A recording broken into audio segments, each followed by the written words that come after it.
we get into the deep stuff, I just wanted to ask you, like, how are you gonna feel on July 4th, knowing that all these different people gonna know all this stuff about you? Like, what is gonna be that feeling for you? Because it's not just them hearing your album, but it's them hearing you in like a very vulnerable or tell all safe. That was an S tier question. So that's been the struggle, right?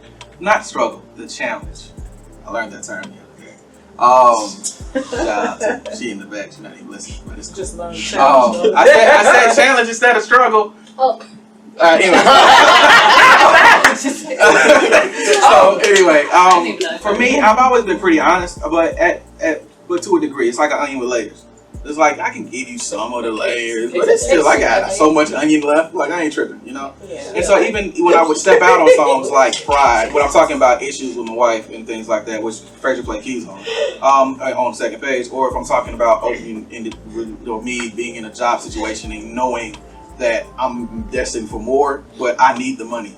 You know what I mean? Those situations like that, and everybody else. The difference here is that in those previous situations, it was me almost on the end of it or out of it, looking back and being able to talk about it reflectively. You know, being like, oh, well, this is what I went through and this is how I did it.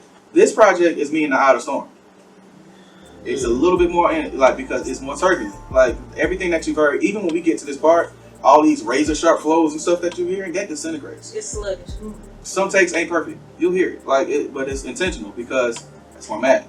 It's one song that we'll get to later that, like, quite literally, I did the take one time. And afterwards, I was like, I'm not touching that again.